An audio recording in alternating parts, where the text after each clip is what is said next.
Hey, what's up, man? This is Thumper, the Shredding Hippie Surfboards. And I'm going to talk to you today about how to find the right board for you. I get a lot of questions from people because they look at my reviews, they look at my boards, and they say, I'm 5'10", 175 pounds, how big of a board should I get? And I'm like, I have no idea, man. That's not nearly enough information for me to help you figure out the right kind of board. So let's just talk about volume today, okay? Volume requirements is its own video, so we'll do that today, and then we'll talk about other stuff later. So when it comes to volume, you know, I go online just like everybody else, and I look at, you know, these so-called experts, and they're not giving you enough information about how to figure out the kind of volume that you need. So there are 4 things you need to know when it comes to volume. First one is you got to take your age into account. You know, if you're past the age of 30, that's going to make a huge difference. So you got to take that into account. Number 2, your fitness level. You got to be realistic about that, man. If you're working a 9-to-5 job and you only get to exercise once or twice a week and you don't get a lot of aerobic exercise, especially, you got to take that into account, man. You know, because, you know, if you're in really good shape, you can ride a potato chip, and if you're not so good shape, you're going to need some more volume. So you got to take that into account. Your age, your fitness level, your experience level. This is also extremely important, man, because, you know, hey, look, man, I'm the Shredding Hippie. I've been surfing a long time. I'm a good surfer. I'm a good experienced surfer. I can surf a lot of different waves. I can surf a lot of different conditions. But you know what? If somebody asks me, you know, what's my ability level, I'm going to say I am intermediate. Even though I'm a good surfer, I'm intermediate. I'm not an expert. I'm not going to be able to go out there on a contest day to pipeline and be able to perform with the pro surfers. It's just not going to happen. I would say that my ability level is intermediate on a good day, intermediate to advanced. So you got to be honest about that. Age, your fitness level, your surfing ability, and of course your weight.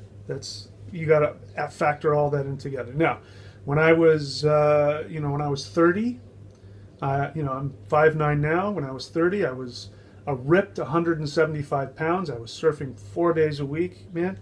Well, you know, I'm 192 pounds now, and I'm 20 years older. So that's going to add into things here. So you got to put all those things together. Now, as it happens, there's a really easy way to figure out what your perfect volume requirement is. That is, go to firewire.com and click on their volume calculator. They're going to ask you all of those questions.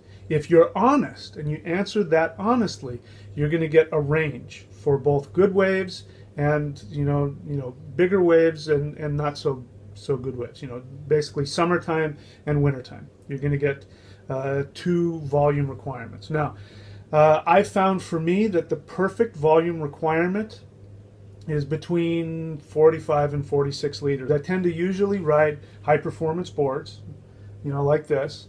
And as long as I'm riding a high-performance board, even if it's for smaller waves, I still need at least 45 liters. And again, that has to do with where I surf. I surf in a place that demands a lot of paddle power. It's a long paddle out, and once you're out there, you got to paddle around to find the right spot and, you know, do all that kind of stuff, and that takes a lot of lung power.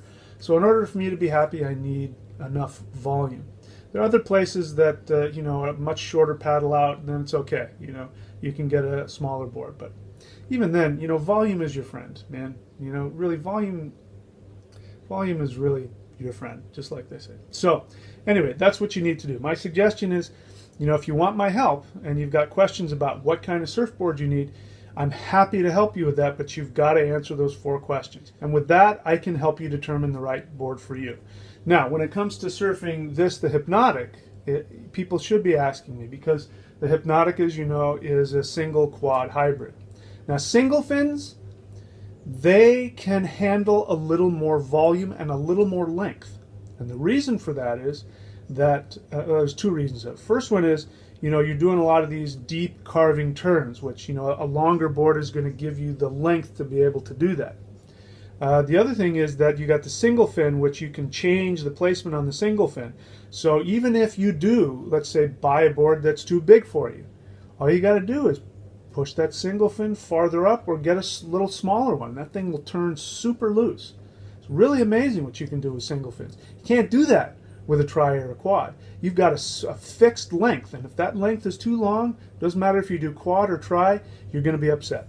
Single fin, you get one that's a little too big, you're going to be just fine. All you do is you push that single fin up or get a smaller fin, and that thing will turn really well, and you'll be very happy with it. So that's my video on volume requirements, man. So if you have any questions, feel free to hit me up and subscribe. And hey, man, you want me to custom make a surfboard for you? I can do that. Just give me the kind of surfboard that you want with the dimensions. Anyway, give me a call. We'll talk it over. I can shape you a perfect board for you. So that's it for now, man. Shred till you're dead.